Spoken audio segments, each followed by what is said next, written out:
Hello, I'm Scott Kane, and we're here at the London Stock Exchange. It's the beginning of Global Entrepreneurship Week, which is a rallying point for a worldwide movement of entrepreneurial people. Got three guests with me here now. I'm going to turn initially to Bronwyn. Bronwyn, can you tell me about what is the Clean and Cool mission? The Clean and Cool mission is a collaboration between Polcat, which is the company that I'm from, the Technology Strategy Board, Volans and Enterprise UK. It is a competition to find 20 of the fastest moving UK companies active in the clean tech sector. The successful applicants will go over to San Francisco to meet with investors and partners to help them grow their business. As well as surfacing blueprints of excellence across the clean tech sector, we're also going to be asking questions about what the UK really needs to do to support these companies, things like finances, policies, regulation, consumer awareness, and we intend to produce a report that we can share to stimulate discussion when the mission ends. Fantastic. David, can I ask you, what is the Technology Strategy Board and indeed the government hoping to get out of this, and why are you involved? The Technology Strategy Board's mission is to support innovative UK businesses. What businesses want is a view of a future market. One of the most certain markets we have at the moment is the need to deal with the causes of climate change and the effects of climate change. So what we're doing is working with Volans and Polcat to actually find the most innovative companies in this space at the moment and help them grow more quickly than they would otherwise do. Tremendous.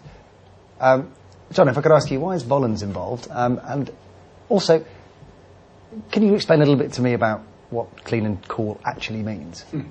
Well, we're involved, Scott, because this is a revolutionary time, and around the world, scientists, innovators, entrepreneurs, investors are piling into a whole bunch of new sectors, and it's really important that they do that.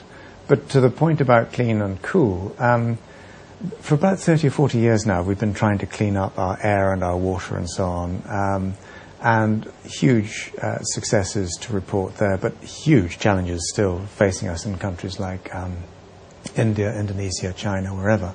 And the problem with much clean technology, where we're cleaning up pollution, is that it uses energy to do that. And so ideally, you would have technologies which from the very outset did not have to have the cleanup activities strapped on.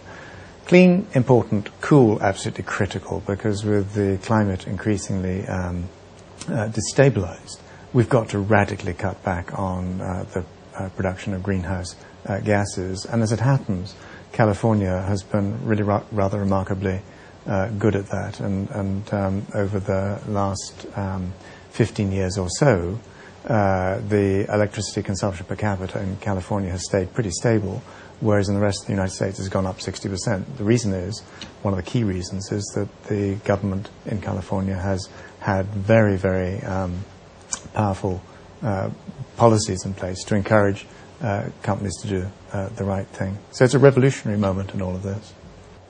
David, can I ask you, what are the companies going to get out of this? These companies have a big challenge in front of them in this area. As John said, the challenge is huge, but that means that the opportunity is huge too. When you're starting in a company, you think you have the answer, but it's actually very important to test your ideas.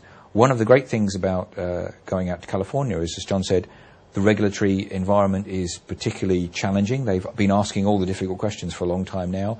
It is basically the center of venture capital thinking at the moment. And there are an awful lot of companies out there working across all the different parts of the clean tech environment around California. So they can go out and they can test their ideas. They will be challenged in all sorts of ways, both from their peers, from potential regulators and from potential financiers. And they will come back with better ideas. And I think that's an important point, John, that these people will come back with a new set of ideas.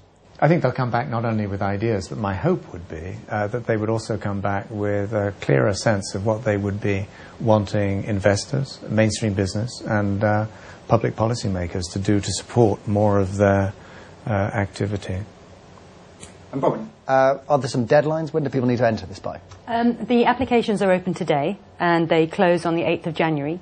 The companies need to have traded for about 2 years, preferably with some revenues showing, be innovative with really good references from known people in the sector. And we will announce the finalists in the 2nd or 3rd week of January. Thank you very much. I hope you have a great, clean and cool mission.